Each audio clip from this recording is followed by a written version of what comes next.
Okay, thank you very much, and thank you for Mark and others for this very kind invitation. As a lifelong Washingtonian, I must say I am always discovering things, and I discovered this house and this beautiful building, which I never knew existed in this beautiful area. In this area. But I do go back a long way. I hate to say it. I go back all the time. Some of you may remember that there used to be streetcars running under this place where we are now, up until about 1962. For those of you still getting lunch back there, I promise I will say nothing that will interfere with your enjoyment of your meal. I call my talk about Iran. Question is endless enemies. We and the Iranians have been pretty much at each other's throats for about 35 years. And the question I put out today is does this go on forever? Or might this change? And why does it happen? And why has it happened? Here is what you see on the slide, and you may recognize this slide is a little fuzzy because it was taken off a television set in 1980. But this was an Iranian-American encounter. This was an encounter between an Iranian and American in April of 1980. You may recognize the man on your right as the current supreme leader of Iran, Ayatollah Ali Khamenei. You may recognize the man on your left as a younger version of your speaker, complete with 1970s dorky glasses that we wore in those days. But this was the encounter. I mean, we were not in 1980. We were not friends. The U.S. and Iran were not friends, and we are not friends today. Question really is, are we? How long will we remain enemies? I mean, obviously, nothing is really forever in life. In politics, certainly nothing is forever. So how long are we going to remain enemies, and how might this relationship change? Now, let me begin with some personal observations, really in the interest of full disclosure. My connections with Iran, as Mark mentioned, we have been friends for about 40 years. My connections to Iran go back even farther than that. They go back about 50 years. My connections are professional. I've been there as an academic, as a teacher, as a tourist. They're also as a diplomat, as you can see here, as a prisoner, 1979, 1980. I have not been there, again, in the interest of full disclosure, I have not been to Iran since 1981. This is not by my choice. I would like to go, but I'm still not welcome there. But my probably deepest connection is through my family and my wife's family. I'm part of a very proud and well-educated Iranian-American family with Iranian-American in-laws, brother-in-law, sister-in-law, nephews, nieces, and so forth. Also children and grandchildren who are part Iranian. Having said that, however, I should also confess that I have no particular affection for the government that currently rules Iran, for the Islamic Republic. It's not a system that I particularly admire or would like to see it. I think that part of this, feeling is personal. I think that our Iranian friends, our relatives, they deserve better than that. You know, they're people of education, they're people of culture, of great talent, and they deserve a government, as everyone does, I think, that treats them decently, that doesn't fix elections, that doesn't throw them in jail if they ask inconvenient questions. Now, this was 34 years ago. Where are we now? Well, it's no secret, I think, to anybody. Here we are on what I call a road to nowhere. You've all heard of the bridge to nowhere. Well, this is the road to nowhere. And this is where our relations have been for about the last 34 years. You could say that I was there when the road was built. This road was built. You could also say I was even there probably when the contract was let to build this thing. But what I did not believe was that we and the Iranians would be stuck on this road for over 30 years. I mean, I thought after the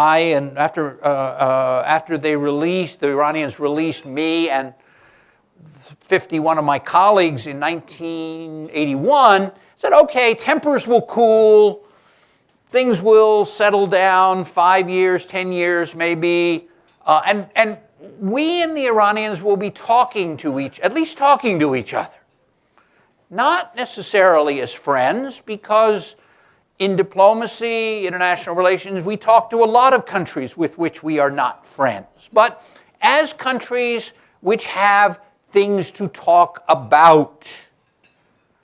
And that's what I foresaw, and like in many cases, when I have made predictions about Iran in the last 30-some years, I've been wrong pretty consistently.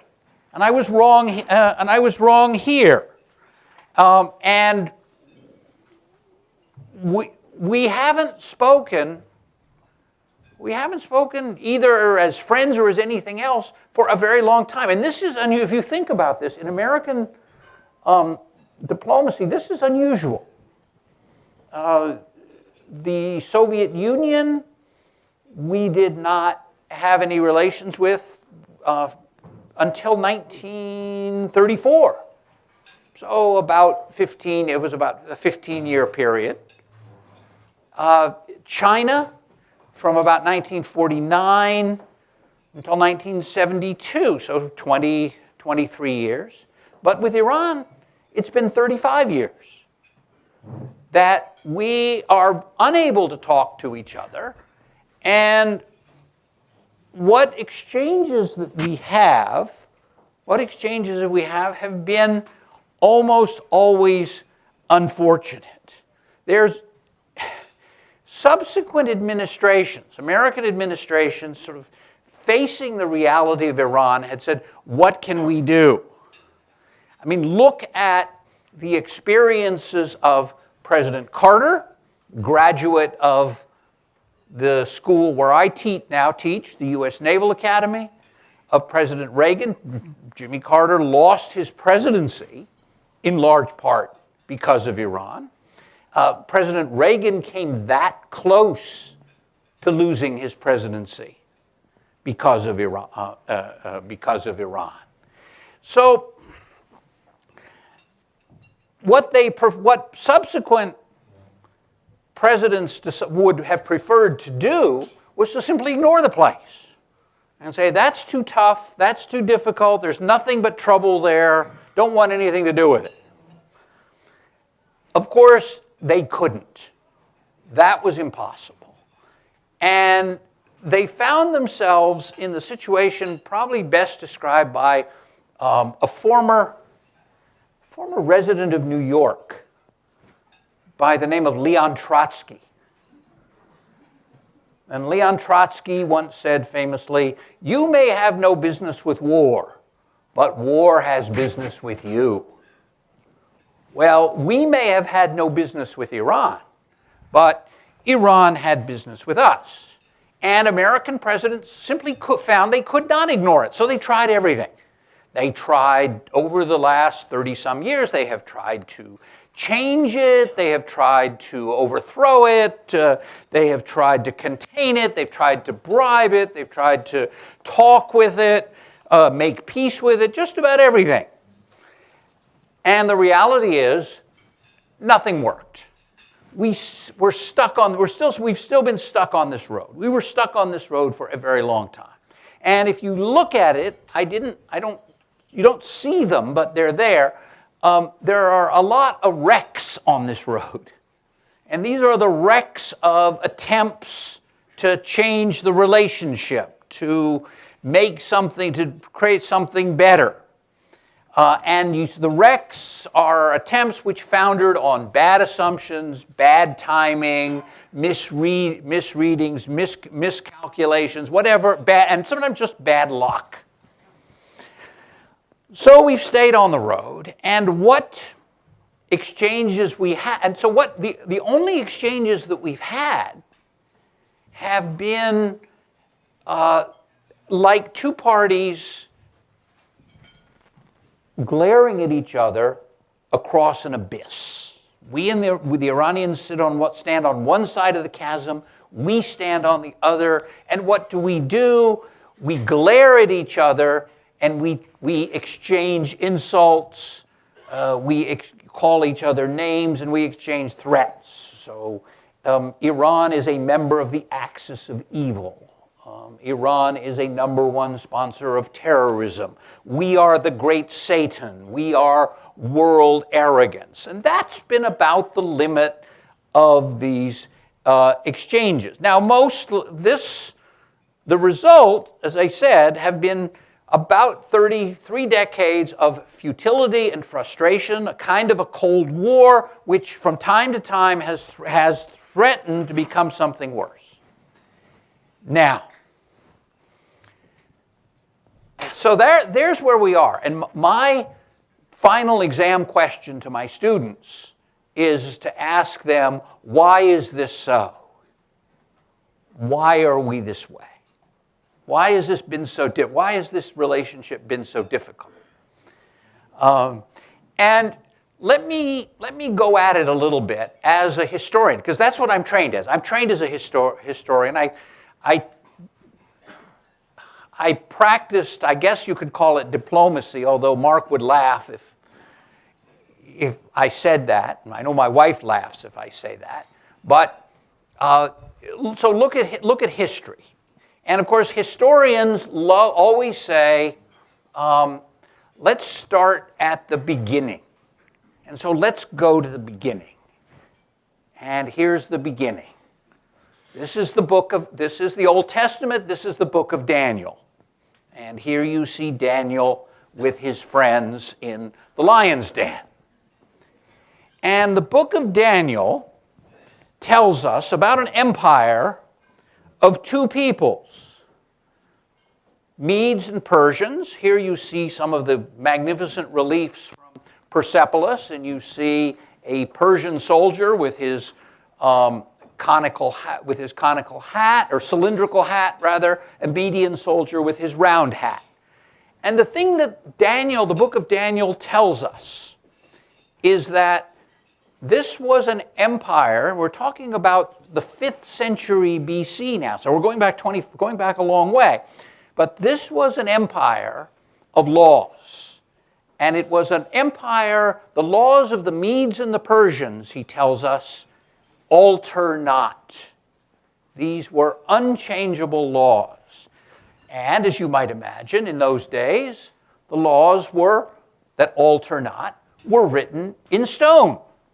Literally set in stone. And this is a cuneiform tablet, probably from about the 5th century BC, the time of either Darius the Great or Xerxes, with the laws of the Medes and the Persians. Now you can imagine trying to change these laws, just physically trying to change these laws, was probably not very easy.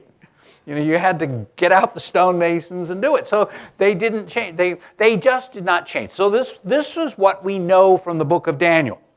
It's what we know from a long time ago. Now,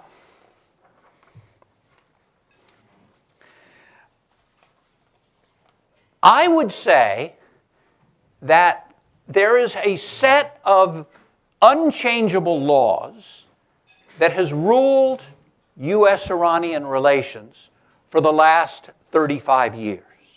A set of laws that, like the laws of the Medes and the Persians, alter not. And here is my version of that. I think this might be a translation of that last cuneiform tablet that you saw. And these are the what I call them the 5 commandments, or the 5 laws that seem to have governed our relationship for 35 years. Pretty much self-explanatory, so I will proceed to explain them. Avoid open doors, always bang your head. In other words, if you see an open door, don't walk through it. That's much too simple. Much better to bang your head against the wall. Never say yes to anything. If there's a hotline proposal or ending 20% nuclear enrichment or anything else, don't say yes. Don't say yes, because if you do, what will happen? You'll look weak.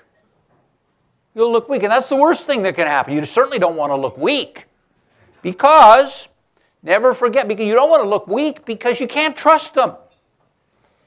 The other side is infinitely hostile, devious, domineering, and irrational. It's the embodiment of all that's evil. So you certainly can't agree to anything they say. And remember, they are always up to something. That anything they propose must be there must be some kind of trick in it. There has to be up there, because they're always up to something. People on the other side, they get up in the morning and the first thing they think of is, how can we trick the Americans? How can we trick the Iranians? That's the image. Now, I wish I were exaggerating about this. Maybe I am a little bit. But let me just tell you a quick story. A few years ago, the Iranians announced that they were ready to pull the switch and turn on their nuclear reactor at Bushehr. And this was a project that had been started back in the 70s under the Shah.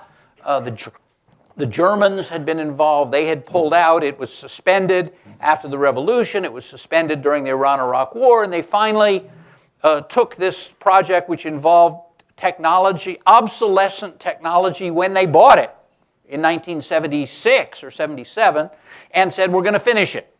And they got the Russians in, and the Russians were finished working on it for them. And a few years ago, they announced that they were ready to throw the switch.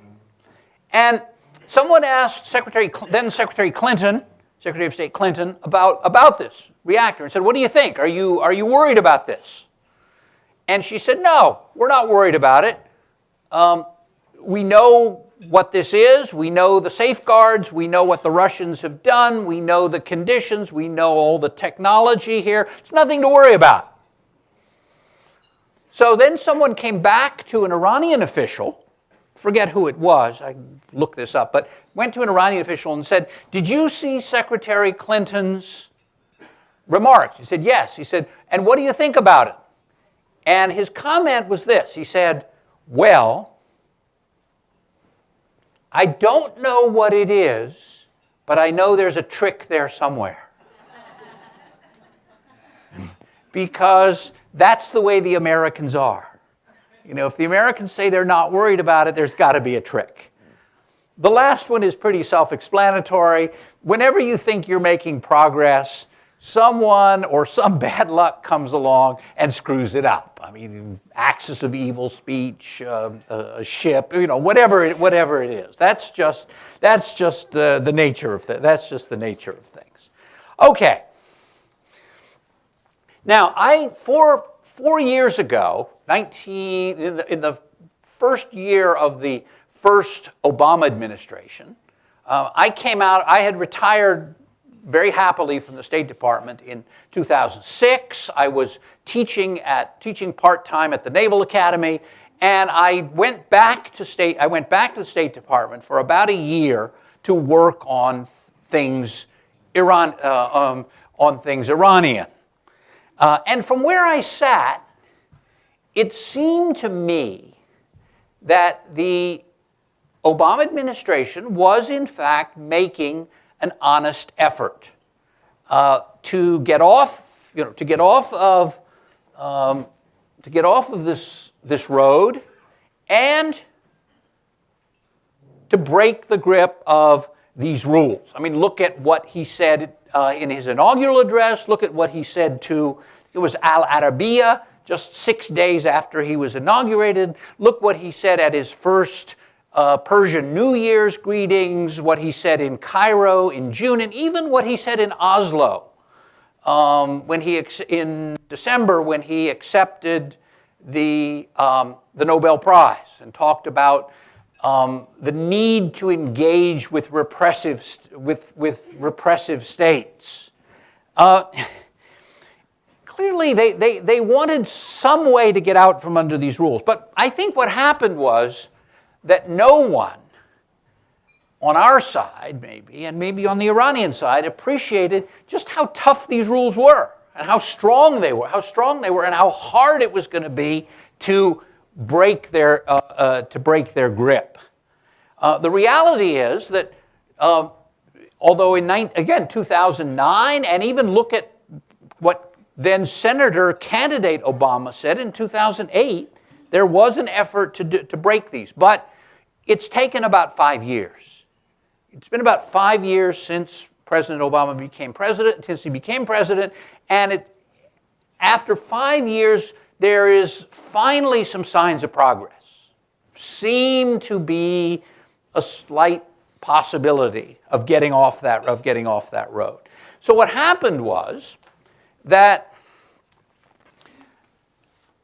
after 2009, the original attempts to change things, to change this very difficult relationship, basically ran aground. They weren't getting it. They weren't getting anywhere. And so what happened? People gave up very soon, and we went back to doing. Both sides went back to doing what they'd been doing. These old dysfunctional patterns. I mean, they knew how to bash each other. We knew how to bash each other. I mean, careers, this is a poster from Tehran. Careers in both capitals, had been built on bashing each other. The more creative you were, the better about how to do it. So that's what we knew how to do. That's what we knew how to do. What we didn't know how to do, it turned out to be very hard, was to build a different relationship. A relationship that actually could be beneficial for both sides. That turned out to be hard. Sanctions, bashing, insulting, trading names, accusations, that we'd done for 30 years, and we were pretty good at it by that time. Now, bring you up to the present. We've been 34 years on a road to nowhere. There are some signs of change.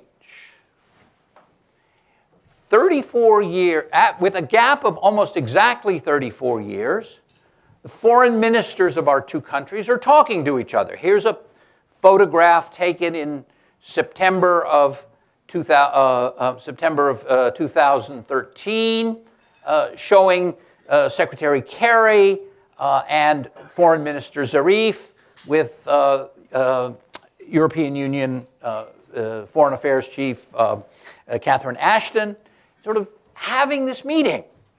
They could be talking about the weather. It didn't matter. The symbolism of this thing was huge because the two foreign ministers, there had not been such a meeting for 34 years. Those of you interested in this real trivia of history may know that would want to know that the last time these two figures, the two foreign ministers, met was October of 1979 in New York. It was then Secretary of State Vance and Foreign Minister Yazdi from the Iranian side, and the meeting was a disaster. You can read the accounts of it. It was just terrible. Now you have meetings, now you have this meeting, and you'd have subsequent meetings that are described as productive and positive. Now, when was the last time anything involving the United States and Iran was described as productive or positive? They just aren't. But now they are. This is a change. And this is a change, yes, at the level of the symbolic, but much of what we do, much of what international politics is at the level of symbolic. Now, not only are the foreign ministers meeting for the first time in 34 years, but for the first time ever, the two presidents are talking to each other. And this has never happened before. Okay, by telephone, but even so. I mean, for the first time, an Iranian president has never spoken to an American president by phone or any other way. So after 30 some years, Hassan is talking to Hossein.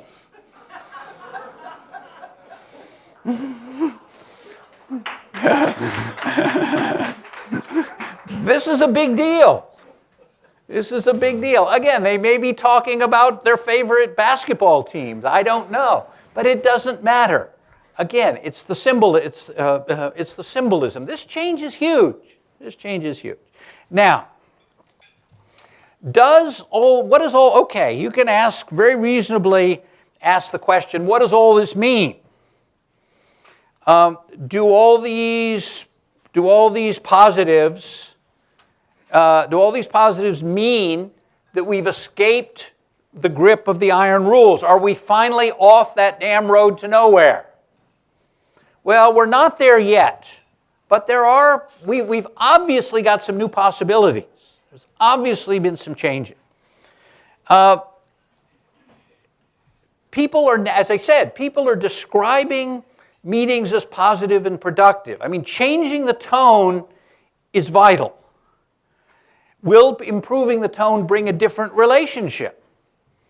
Well, our Iranian friend, is this going to lead? And you can ask the question very legitimately: where does this lead? Will this lead to anything?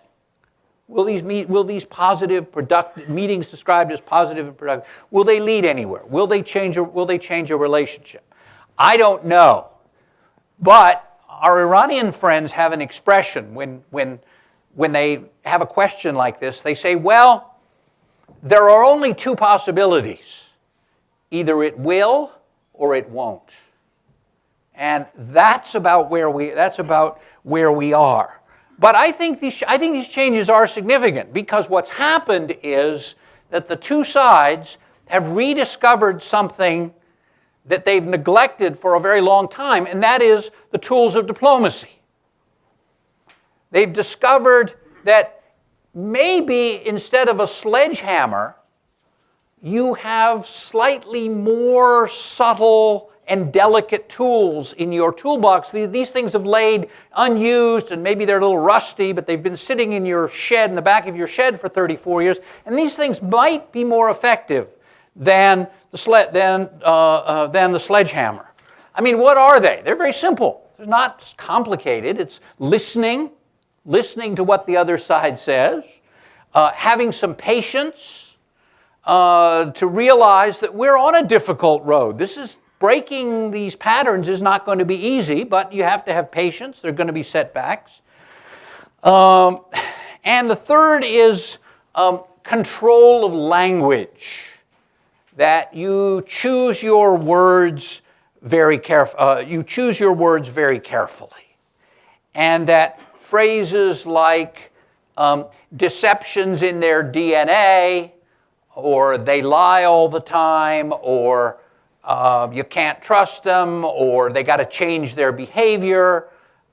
Phrases like that are not part of the diplomatic lexicon. They're part of an old way of doing things, the kind of a preaching and insulting way, and that if you actually want to achieve anything through diplomacy, you're going to have to control the language. I would note, for example, some of the, we'll talk about this later, maybe the phraseology in Obama's recent State of the Union address. Some of that was very carefully chosen and shows to me, it showed an appreciation for the power and the effect of language. Okay. Well, I've gone on. I'd like to hear some questions from you. We're going until 2. We go until 2. We've got about 20 minutes. By this time, in my classes, I should say, my students are usually on the edge of their chairs. And just, overflowing. Overflowing with questions. So, with that note, I'd be very happy to hear from you. Is there a special format that you use, or? Dan will be picking up questions from the different tables, and if you will write them clearly so I can read them, we have a couple now for you. Okay. The first one is, how do you see the role of Israel in the current situation? Okay. You always start off with the easy question in this. This comes up. This comes up constantly, and let me make a couple comments about this. One is, the last 8 years, the time when Mahmoud Ahmadinejad was president, have not been helpful for the relationship, and part of it was this very ill-tempered, ill-considered, unfortunate. These are sort of State Department words. These are words that we use at the State Department, sort of euphemisms for things. But the kind of statements and the rhetoric that came out. And you can say, some people have said, well, he was mistranslated or misinterpreted. That's nonsense. What he said was ugly, and what he said was provocative, and what he said was hostile. I'm not an Israeli, but were I an Israeli listening to that, I would be very concerned and would have a right to be very concerned. But here's what I understand. Here's what I understand, and that is this. It will probably not surprise you that on the issue of Iran, as my Israeli friends tell me, and as I have seen from my own travels, there is a great division and very lively debate about Iran policy within Israel. And for the most part, here in the United States, we don't hear that. We hear a part of the story. We hear some of the story. We hear phrases like existential threat. That, at least in my understanding, is not 100% accepted. Just as Ahmadinejad was criticized inside Iran for his rhetoric against Israel by people who were not friends of Israel. Don't get me wrong. Be very clear on that. But he was criticized in both the election of 2009 and then in the most recent election for this kind of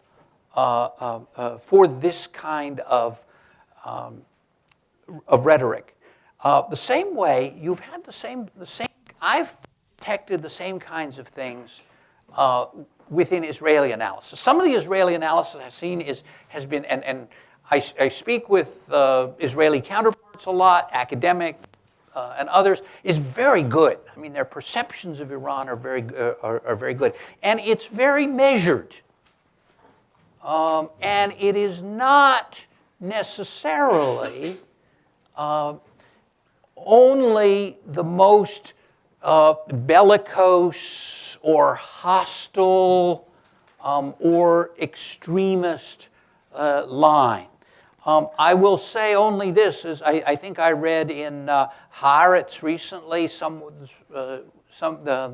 they made the point that said, look, AIPAC does not necessarily speak for Israel. In other words, on Iran there are different opinions, there are clashing opinions, and not everyone necessarily buys into the most extreme positions. Now, there were times in Washington, under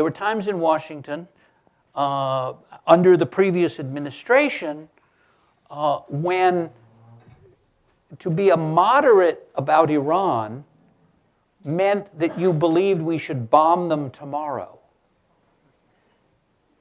Well, we're not there anymore, fortunately. But that's a quick answer to the question. But as I say, every time when I visit Israel, when I speak to Israeli friends, what I hear is a very lively debate with a wide range of opinions that are not necessarily reflected. We don't necessarily hear them so much in the United States.